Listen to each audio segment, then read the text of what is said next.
स्वामी जी, अब एक एक करके किडनी के अलग अलग दुश्मनों की बात कर लेते हैं, जिसमें पहले नंबर पर आता है हाई क्रेटिनिन। स्वामी जी, समस्या ये कैसे बन जाती है? पहले तो हम इस पे जड़ पर ही थोड़ा गौर करें। जिनका हाई क्रेटिनिन हो, फिर उसे नॉर्मल करने के लिए कौन कौन से योगाभ्यास और आयुर्वेदिक उपाय हो? तो क्रेटिनिन हाई कैसे होता है और फिर इसे बैलेंस कैसे किया जाए? देखो, बिल्कुल सिंपल है। एक तो यहाँ से दबाना हथेली के बीच में, यहाँ से और यहाँ से, और साथ में कपालभाति कर लेना।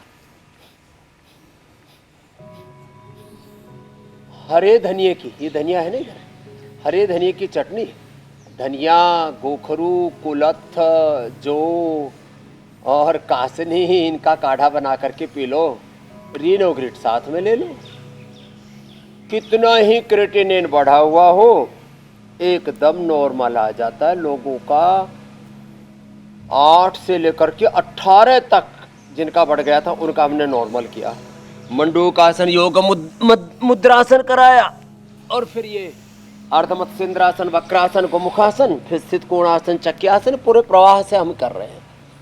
तो हरे धनिये की चटनी खाना, लौकी की सब्जी और जौ का आटा या जौ का दलिया, लौकी की सब्जी और अभी मूली की सब्जी। ये मूली बहुत सुनते हैं ना, जड़ी मूली। लो भाई, ये इनका भी एक महत्व है, बड़ी महिमा है कि हम यदि मूली का प्रयोग करते हैं, मूली जो है हमारे लीवर के लिए, किडनी के लिए, आंतों के लिए, पेट के लिए, गैस, कब्ज, एसिडिटी के लिए। मूली के पराठे नहीं खाना, जो पूर्ण स्वस्थ व्यक्ति खा लेना, लेकिन बीमारों के लिए तो मूली की सब्जी, मूली की भाजी, पत्ते सहित। हाँ, कुछ लोग पत्ते फेंक देते हैं, ये अच्छी बात है। असम वाले, उड़ीसा वाले, नॉर्थ ईस्ट वाले हर चीज के पत्ते खाते हैं। लौकी के पत्तों की भी सब्जी बना लेते हैं। हाँ, पेठे की, सब चीजों के पत्तों की सब्जी बना लेते हैं। तो पत्ते बड़े अच्छे होते हैं। वैसे भी किडनी के लिए तो चाहे वो पीपल के पत्ते हो कि नीम के पत्ते हो, ये पत्थर चटा के पत्ते हो, ये सामने रखा पत्थर चटा, ये बड़ा अच्छा होता है। तो आज के बाद कोई भी किडनी फेलियर से नहीं मरेगा, किसी को भी डायलिसिस नहीं कराना पड़ेगा। तो एक तो करना है मंडूकासन, लोगों को योग मुद्रासन, पाएंगे वक्रासन, किडनी ट्रांसप्लांट से। ये आसन तो जो है वो नियमित रूप से करने हैं। दूसरा, किडनी का पॉइंट स्वामी जी ने बताया हथेली के बीच में है। इसे कम से कम 5-5 मिनट तक दोनों हाथों में अगर दबाया जाए तो आपकी किडनी जो है अच्छी फंक्शन करने लगेगी। स्वामी जी, किडनी के बाकी दुश्मनों की अगर बात करें तो इसमें किडनी की खराबी की शुरुआत, क्योंकि जब होती है तब ये पकड़ में नहीं आती है। किडनी जब बहुत बीमार पड़ने लग जाती है तब कहीं जाकर पता चलता है, और तब भी टेस्ट अगर करवाओ तब पता चलता है। तो स्वामी जी, किडनी खराब हो रही है, इसके नेचुरल तरीके से क्या कोई लक्षण पहचाने जा सकते हैं ताकि हर कोई अपने गुर्दे का ख्याल रख सके, वक्त पे मर्ज को पहचान सके? सिम्टम्स जी, ये ऐसे आते हैं, आंखों के नीचे सूजन आ जाती है, चेहरा सूजा सूजा हो जाता है, और खास करके टखने पर सूजन आने लगती है। टखने के पास या पैर में ऐसे सूजन आ जाती है। तो एक तो हाथ की हथेली में यहाँ से और यहाँ से दबा देना, ऐसे है? ये दोनों पैरों में, दोनों हाथों में, ये पॉइंट। तो पैरों में सूजन आए, यहाँ सूजन आए। और एक बात और बताता हूँ, गोमुखासन ना हो तो ये कर लेना, ये 2 अभ्यास। फिर कोणासन, चक्रासन, ओबेसिटी के लिए भी, पेट के लिए भी, किडनी के लिए भी, लीवर के लिए भी बड़े अच्छे हैं ऐसे। तो जब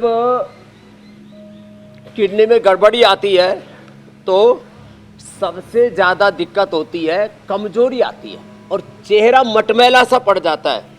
ये एकदम अनुभव की बात हम बता रहे हैं, ये एकदम अनुभव की बात है। जिनको भी ये किडनी की प्रॉब्लम होती है उनका चेहरा मटमैला पड़ने लगता है, खून घटने लगता है, हीमोग्लोबिन घट जाता है। जिनको भी किडनी, क्योंकि इरिथ्रोपोइटिन जो है वो किडनी से निकलता है, उसी से ही हमारे बोन मेरो एक्टिवेट हो करके जो हमारे बड़े जॉइंट से यहाँ पर हीमोग्लोबिन बनता है। तो खून घटने लगे, चेहरा मटमैला पड़ने लगे, चेहरे पर टखनों के नीचे सूजन आने लगे, पेशाब में थोड़ी सी रुकावट सी महसूस होने लगे, पेशाब में झाग आए तो समझ लेना आपका प्रोटीन लीकेज हो रहा है, और पेशाब पूरा नहीं हो रहा है और पूरे शरीर में सूजन आ गई है तो समझना आपका क्रेटिनिन लेवल बढ़ गया है।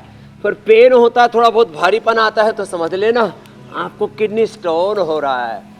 सभी खाने पीने की चीज़ों में थोड़ा बहुत कैल्शियम होता ही है, दूध आदि में भी कैल्शियम होता है, दूध दही छाछ आदि में। तो जो योग नहीं करेंगे, कपालभाति नहीं करेंगे, सितकोणासन और ये चक्रियासन ऐसे नहीं करेंगे तो उनका अंदर धीरे धीरे करके कैल्शियम डिपॉजिट होने लगता है और वही पत्थरी के पहाड़ बना देता है। ये है मामला गड़बड़। पथरी का पहाड़ ना बने। अभी तो आप आनंद से कर रहे हैं। हमारे प्रकाश जी भी ये देखो 25 प्रकार के तो ऑर्गेनिक फ्रूट्स और साग सब्जियां और सारी फसलें पैदा करते हैं। क्या बात है खेतों में। ये मैया भी हमारी देखो 70-80 साल में भी सब स्वस्थ बैठे हैं यहाँ पर। मैया ने अस्थमा ठीक कर लिया, दूसरी मैया ने सर्वाइकल ठीक कर लिया। यही करो और फिर ये करो, जी स्वामी कितना अच्छा है जी। पथरी का पहाड़ ना बने, किडनी बीमार ना पड़े, उसके लिए क्या करना है स्वामी जी ने बता दिया। कैसे नेचुरल तरीकों से पहचान की जाए अपने सिम्टम्स की, वो भी आपने जाना।